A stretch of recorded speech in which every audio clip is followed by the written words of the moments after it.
33 minutos sobre las 12 del mediodía. Avanzamos poquito a poco en esta tercera hora del Suelta la Olla de hoy, martes 25 de abril. Vamos a hablar en los próximos minutos sobre la campaña de la renta y sobre todo sobre la campaña de objeción fiscal, una campaña que comenzaba el pasado 1 de abril. La objeción fiscal, una negativa a colaborar económicamente con el Estado en la financiación de partidas que se consideran socialmente injustas o nocivas, como la estructura militar, el rescate a la banca o las macroinfraestructuras, como por ejemplo el tren de alta velocidad, entre otras muchas. La objeción fiscal es un acto de desobediencia civil que se encuadra en ese abanico de acciones no violentas. Consiste, como decíamos, en desviar una parte de los impuestos hacia otras iniciativas ciudadanas que trabajen en la construcción de alternativas de carácter transformador y solidario. En los próximos días, mañana aquí en Gasteiz, mañana miércoles en Gasteiz y el jueves en Donosti, se van a realizar una serie de charlas bajo el título La guerra empieza aquí. En ellas va a participar Pere Ortega. Él es licenciado en Historia Contemporánea, posgrado en Hacienda Pública por la Universidad de Barcelona y presidente del Centro de los Estudios por la Paz, profesor del curso también en la Universidad de Oberta de Cataluña. Tenemos ya con nosotros al otro lado de las líneas a Pere Ortega. Pere, buen día. Hola, buenos días. Buenos días. Bueno, hablábamos de estas charlas que vas a impartir tú mañana aquí en Gasteiz y pasado en Donosti, unas charlas en torno a la objeción fiscal, pero partiendo del negocio de la guerra. ¿Quién se beneficia del negocio de la guerra? ¿Qué podemos también hacer frente a ello? Quizás lo primero es obligado, Pere. ¿Quién se beneficia de las guerras? ¿Quién se beneficia de esas imágenes que vemos en los medios de comunicación, en las televisiones, y que a todo el mundo a priori le horrorizan, pero que mucha gente quizás no sabe de dónde surgen? Pues la respuesta es fácil. ¿Quién se beneficia? Pues los accionistas de las industrias de defensa o industrias de guerra. Ellos son los principales beneficiarios de las guerras y por lo tanto del negocio de las armas. Y las armas, como alimentan conflictos y guerras, pues a ellos les interesa que esto continúe así. En España, aunque no lo parezca, también tenemos un complejo militar industrial, quizás no muy reconocido por la opinión pública, y en el cual pues las principales industrias, que son grandes suministradoras de armas al Estado español, al Ministerio de Defensa, pero que una parte de ellas, en proporción de un 20 o un 30%, van a la exportación de armas, que en algunos casos van a países en conflicto, especialmente a los países de Oriente Medio, en la zona más caliente y más conflictiva del planeta, y allí pues nuestras industrias exportan en alrededor de 500, 600 millones al año de euros de armas. El principal cliente, voy a nombrar los principales clientes, son Arabia Saudita, Turquía, Egipto, Emiratos Árabes Reunidos y Qatar. Y por lo tanto, países que están involucrados directamente, Arabia Saudita en la guerra de Yemen, que la enfrenta a Irán, y también que han dado soporte o han bombardeado, como es el caso de Turquía, en Siria. Y por lo tanto, estos son los principales beneficiarios. Hablábamos hace unas pocas semanas con María de Ayub sobre la banca armada y sobre esas intervenciones que además se estaban realizando en las juntas de accionistas de algunos de los principales bancos y cajas del Estado español. Hablábamos sobre todo sobre su intervención en la junta de accionistas del Banco Bilbao Vizcaya y cómo en ese ranking de banca armada copaba el primer puesto, además de inversiones en industria armamentística. Quizás nos quedaba bastante claro lo que era la aportación de los bancos, no igual tanto de otros sectores, más allá de lo que son empresas que realizan directamente o producen directamente armamento. Aquí hay un entramado, de alguna manera, Pere, que va más allá de lo que es la banca y de lo que son esas empresas que hacen armas, ¿no? La banca juega un papel fundamental en todo el ciclo económico. Por lo tanto, son las entidades que financian los créditos, las que financian las exportaciones de armas. Por lo tanto, es una pieza del engranaje, ¿no? Y por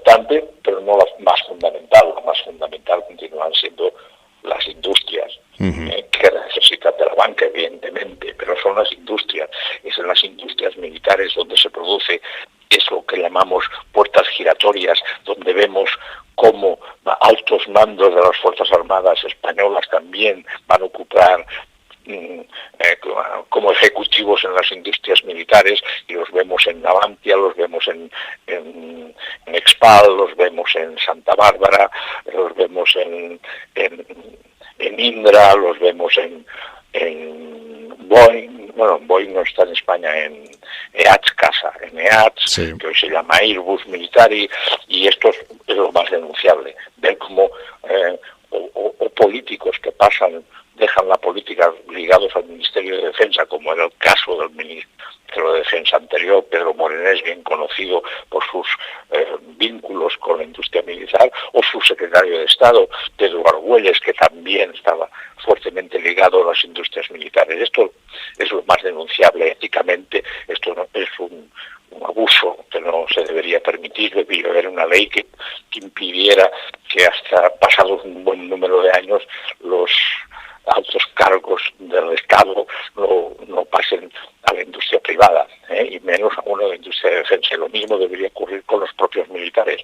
Como vemos, como generales y almirantes van a pasar a ocupar cargos en las industrias militares. Uh-huh. Ahora, ya que hablamos de gasto militar, sí, es bueno decir que ahora se acaba de presentar el presupuesto de defensa en España, uh-huh, y que el presupuesto de defensa de este año 2017, que aún no ha sido aprobado en el Congreso de Diputados, aumenta nada más y nada menos que un 32% respecto al del año 2016. Uh-huh. Y esto es debido a que existen trampas que ahora han sido denunciadas por el Tribunal Constitucional y que ya no lo pueden aplicar, que era pagar unos grandes proyectos de armas a las industrias militares que hace un momento denunciaba, y que en el año 2016 no se pudieron realizar, y ahora este año tienen que pagar los del 2016 más los del 2017, y así nos encontramos en que el presupuesto de defensa aumente en 1.850 millones de euros más que el año pasado. Uh-huh. Fíjate, y hoy, por ejemplo, conocíamos el gasto militar ya a nivel mundial. Tú nos dabas datos del Estado español. A nivel mundial, leía yo a la mañana en un medio de comunicación que aumentaba un 0,4 en el 2016 respecto al año anterior, representando el 2,2 del PIB mundial.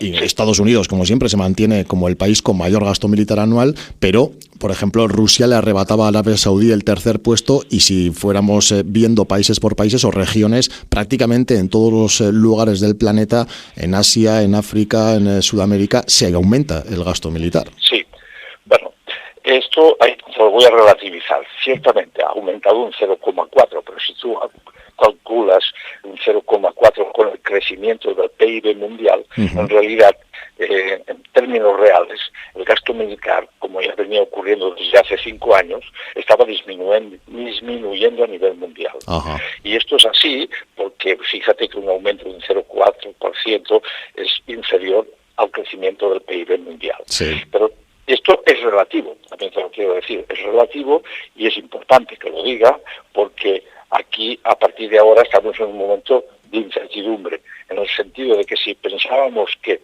debido a la crisis económica que ha azotado especialmente a Occidente, el gasto militar se estaba estabilizando o bajando, en realidad bajando en términos uh-huh, reales, con la llegada de Donald Trump a la presidencia de Estados Unidos y el anuncio de que para este año próximo va a aumentar en un 10% el gasto militar de Estados Unidos, que estaba disminuyendo, insisto, y que va a subir en 60.000 millones el gasto de Estados Unidos, esto va a producir un efecto de arrastre entre los países rivales, Rusia, China, India, y incluso en los países socios de Estados Unidos, como España, y los de la OTAN. Y entonces se va a producir seguro un incremento importante a partir del año próximo en el gasto militar mundial. Y esto es muy grave, porque quiere decir que va a haber una mayor inversión en armamento, en ejércitos, y que esto va a posibilitar más conflictos, que haremos bastantes en el mundo. Yeah.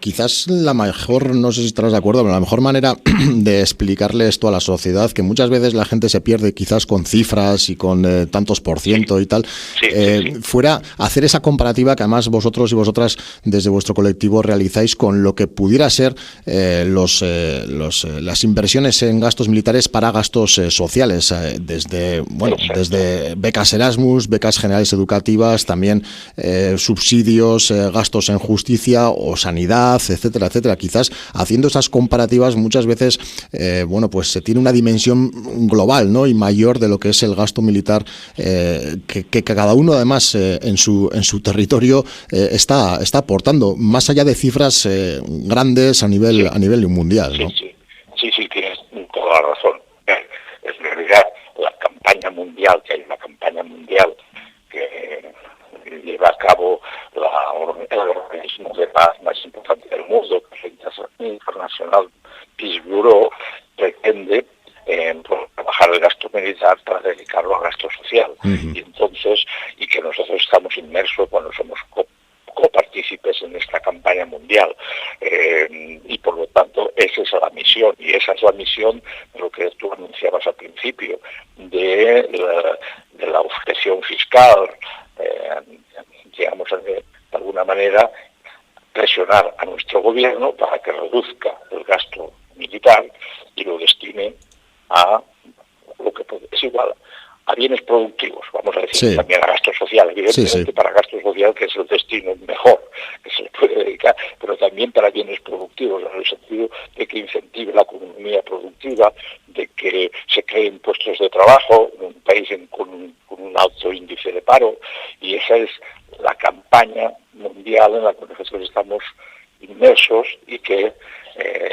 hemos de denunciar.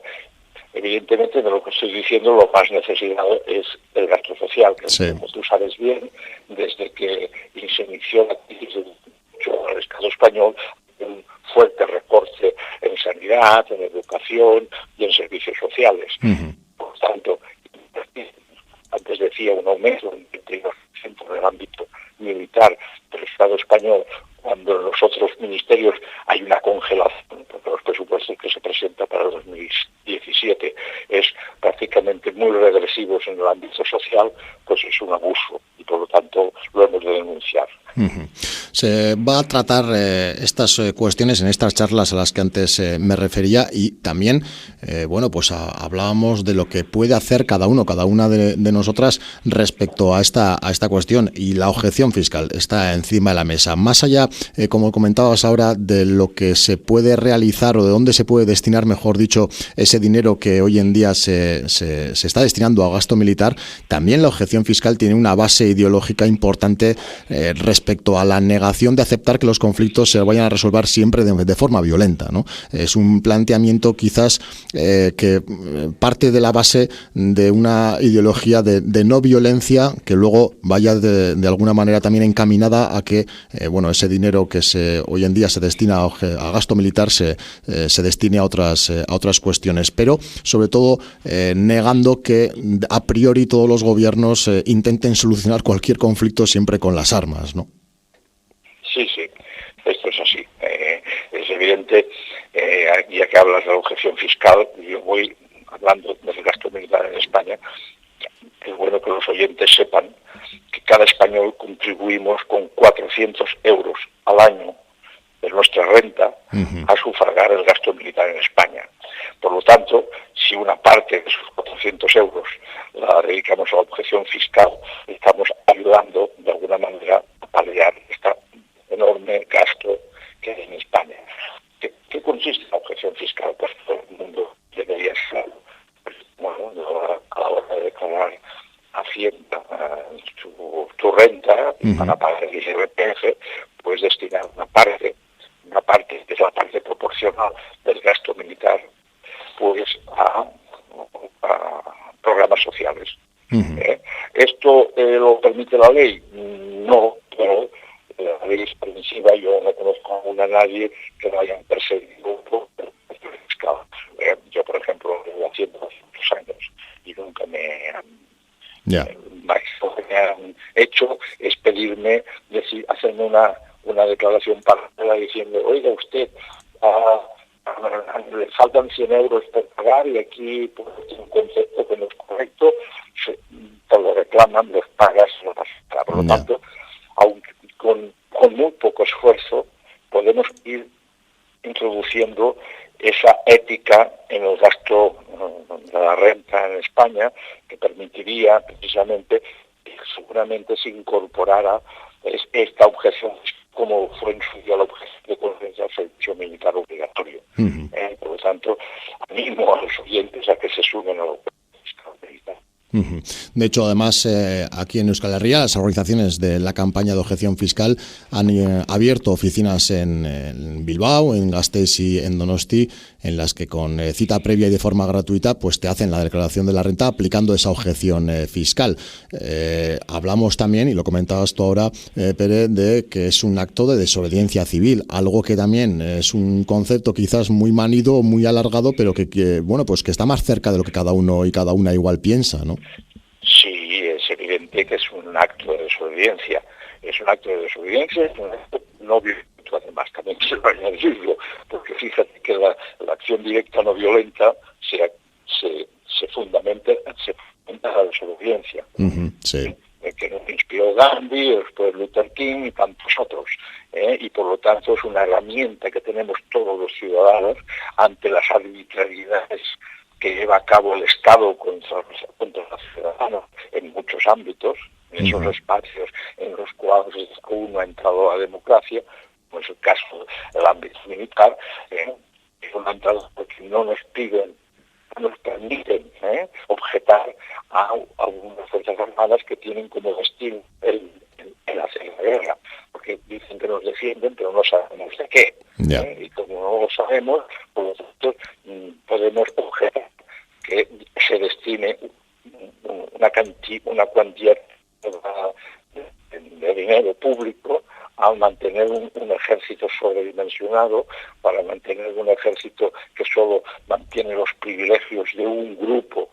Eso el complejo militar industrial, que es donde están metidos los accionistas de las industrias militares. La acción fiscal es una herramienta que tenemos todos los ciudadanos y ciudadanas precisamente para introducir aspectos éticos en la política del Estado. En el Estado siempre, no vivimos en ninguna democracia perfecta, y por lo tanto para mejorarla, la herramienta mejor que hemos tenido a lo largo de la historia, la ciudadanía, es desobedecer cuando vemos que se cometen arbitrariedades.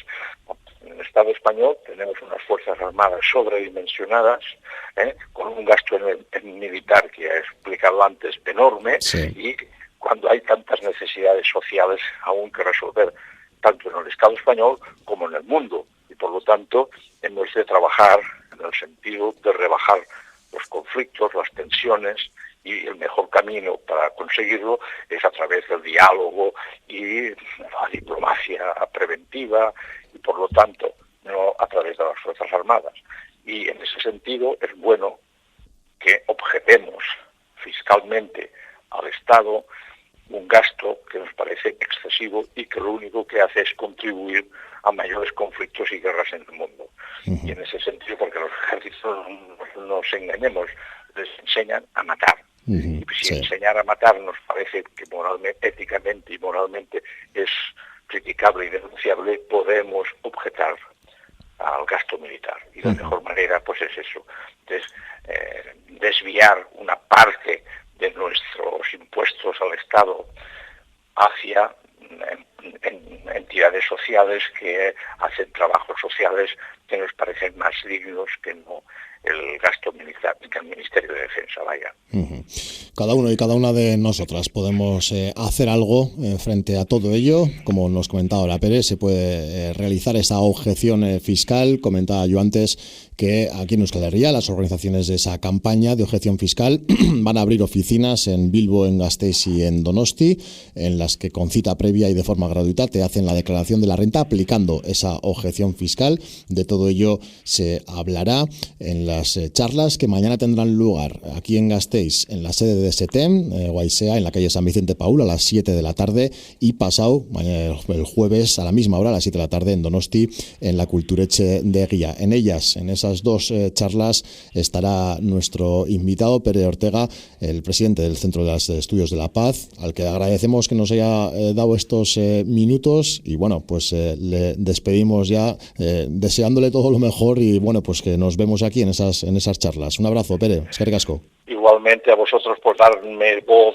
y que la audición sepa de estos temas tan complicados y delicados, y que se aprendan, que escuchen un poco que hay posibilidades para cambiar nuestra sociedad, actuando con actos tan mínimos como hacer la objeción fiscal.